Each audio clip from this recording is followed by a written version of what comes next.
Now, this vibrational reality, it's such a real thing. We've written 2 books about it because we want to get your attention about it. The vortex, we even gave it a name, the vortex, this vibrational reality, because we want you to accept its reality. We want you to accept its existence. And most important comment of the day, we want you to tune yourself to the frequency of it. That's what the receiving mode is. You have to get up to vibrational speed with what you have vibrationally become. And when you are, then you receive the impulses, then you receive the blocks of thought, then you receive the inspiration, then you are in the receiving mode. You find your timing is good, right place, right time. And most of all, it's more and more fun, way more fun. For a while we said to you, everything you want, you included, is in your vortex. So just get in there. And you listened to that for a little while, then you became a little impatient about it. How do I get in? Where is the door? And we say, you know, it's not like a college degree where once you get your certificate, it's yours forevermore. It either is or it isn't in the moment, depending upon your vibrational balance. So if you're in a bad mood, you're nowhere near it. If you're feeling wonderful, then you are. Your emotions are the key. They are your indicator of how close to being in the vortex you are. And then we began a more easy for you to understand analogy. Rather than asking you or demanding of you, that never works, that you get in the vortex, what we're really asking you to do is just stop doing that thing you do that is keeping you from the vibrational equivalency of your vortex. If you're not focused upon something that is different than your vortex, then you'll be right there. It's like the cork that bobs on the surface of the water. You can hold it under the water. That's unnatural to the cork. It's what negative emotion is in our analogy. But when you let go of it, it will bob right back up.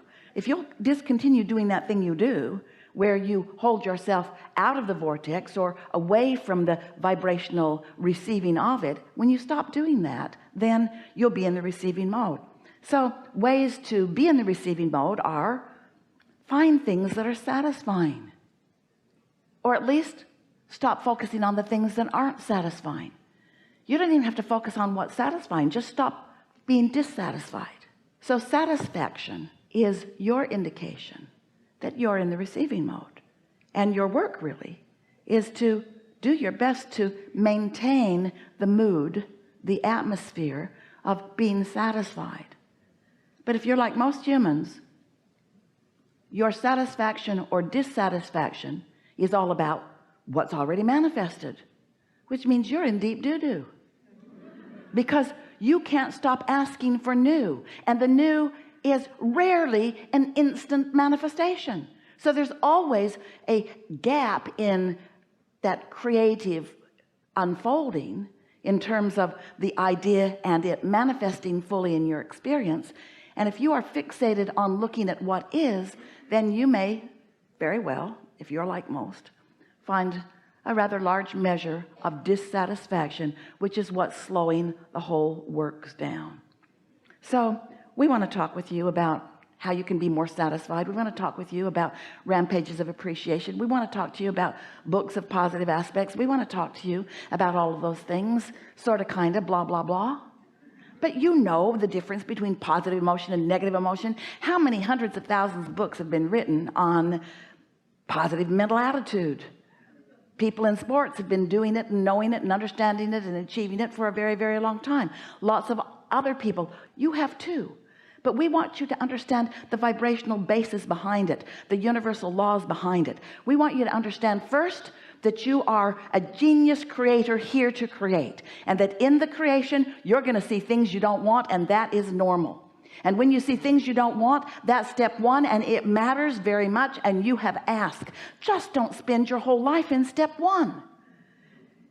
And something that you have accomplished, if you are like most humans, is that once you know that you want something, and you spend so much time assessing where you are in terms of manifestation in relationship to this thing that you want, you have this tendency, we love you so much, you have this tendency of feeling like you need to explain, justify, rationalize why it hasn't happened yet.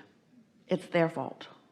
or I'm not good, or I'm not worthy, or all of this stuff that you just make up that has no actual validity whatsoever, but you base your perception on what's manifested so far, which is really hard for you because you want it, it hasn't manifested, you notice it hasn't manifested, so it doesn't manifest.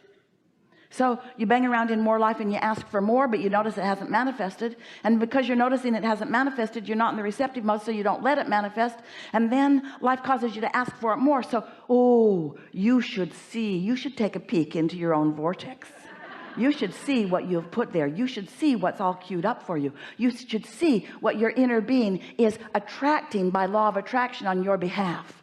And if we were standing in your physical shoes, we'd find ways of letting it in. The biggest, most important way that you could easily tune to the frequency of your vortex, that you could easily become a steady vibrational equivalent to the vibration of your vortex, which means then what's in there can easily flow into your mind, into your impulses, into your receiving. Because really, you don't want somebody else to do it for you, do you? No, say no. No, you don't want someone else to do it for you, do you? Really don't. You think you just want the manifestation to drop into your experience, but you don't. You don't. You are the creator of your own experience. You want your hands in the clay. You've just been frustrated because you've been asking and you're not seeing it. It's like God or somebody must be out to lunch. Where's the delivery system here? Abraham, if all that money's in the vortex, how do I get it out of the vortex and into my bank account? How do I make that happen? And we say, you got to raise your vibration, which means you've got to lower your resistance, which means you got to feel good. You got to feel satisfied.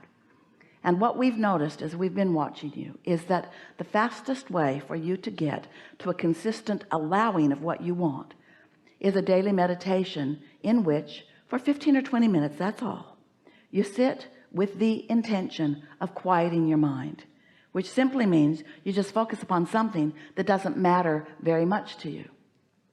Esther, if she were deciding that she were going to meditate in this room, she would sit, take her shoes off, get comfortable, put her feet on the floor, leave her shoulders loose and her hands in her lap, and breathe a little bit, and then she would listen for something in the room. Sometimes she even uses her cell phone because she's got an app that has sounds on it. But in this room, she would listen for the sound of the air conditioner. Do you hear it? The reason that that's a particularly good thing to focus upon is because you're not talking smack about that. I've heard better.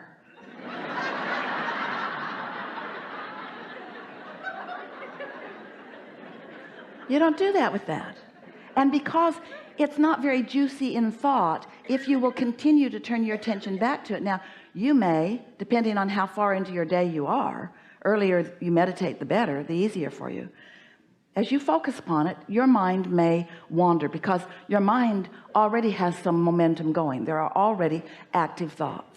So the whole point of meditation is to distract yourself from the thoughts that are active, because when you distract yourself from the thoughts that are active, you're no longer adding to the vibrational momentum of the thought. And each time you quiet your mind, so any active thoughts that may be resistant in nature are now not a player in your vibrational mix, then your vibration begins to rise. And it doesn't take long before you're in sync with who you are. Now, don't be upset if once you've found that place of detachment, if thoughts are flowing in your mind, just ask yourself the simple question. Okay, the thoughts are louder now than the air conditioner that I was focused upon, but are these thoughts satisfying?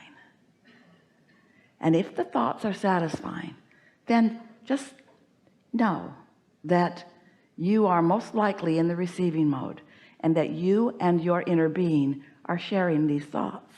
Your inner being is thinking these thoughts, and you are receiving these thoughts, and you and your inner being are thinking these thoughts.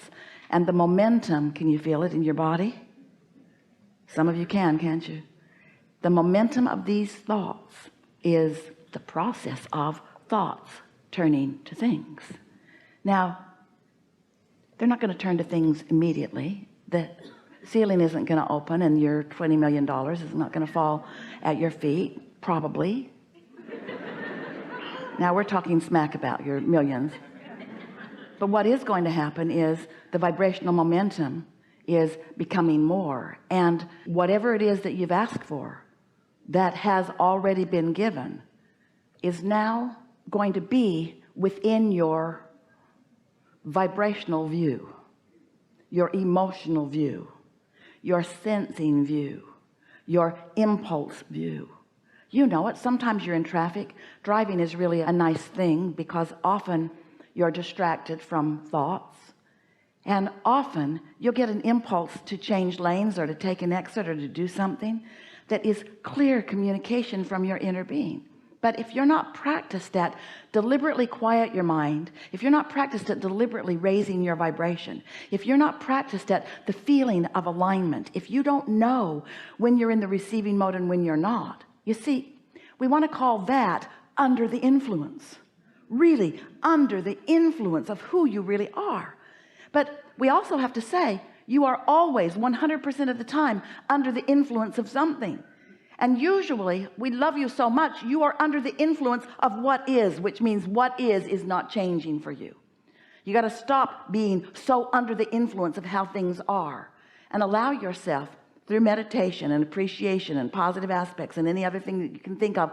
If it's satisfying for somebody to rub your feet, get your feet rubbed, and so on. Satisfaction, satisfaction, satisfaction, satisfaction, satisfaction, satisfaction. When you make that something that matters to you, others around you will call you selfish. Others around you may not understand the importance of this alignment that we are guiding you toward. But when you will put how you feel first and foremost, and then you will set yourself up for success. One day many years ago, Esther was talking to her daughter Tracy, and Tracy's children were little, and Esther was on the phone with her, and Esther said, "What are you doing?" And Tracy said they were getting ready to go out for the day. They were going to meet Jerry and Esther somewhere, and Tracy said, "I just want to set them up for success for this day." And Esther said, "What do you mean?" And she says, "I mean, I want them to have eaten. I want them to have had their nap. I want them to be in the place where they are going to have the best day with you guys." Isn't that a nice thought? Don't bring your kids out starving and hangry. And don't do it to yourself either. Don't enter your day sleep deprived and deprived of things that matter to you. You got to be nicer to you. You got to put yourself in the place of more moments of your day feeling satisfaction, which means you got to tune yourself to the things that are. Esther was on an airplane flying into White Plains, and she was basking in the beauty of the day. Oh, such a pretty day, such a nice flight, such a nice airplane, such an easy commute. She had her neck pillow, her lovely neck pillow. She takes it everywhere she goes. It's odd she doesn't have it on now. And then she thought, "Oh, I am just the slightest bit chilly." So she took the blanket and unwrapped it and pulled it up and had her eyes closed, basking. And flight attendant came to her and he touched her. She opened her eyes. He knew that she had just settled in for her long winter's nap. And he said, "Here's a bottle of hot water. It will keep you warm." And he had taken a water bottle, must have put it in the microwave. It was very hot, had wrapped a napkin around it, and Esther said, "I love you." Is that an interesting thing? Is that way, way, way, way out there? Have you ever heard of such a thing? Who does that? More important, who gets that? Esther says, "I do, I do, I do." In other words, when you're basking, when life is good to you and you know it, life must be good to you. It cannot be otherwise. And the universe will then have to knock itself out to give you yet another way. Esther thought, "You could rub my feet." You get what we're saying. Be nice to you.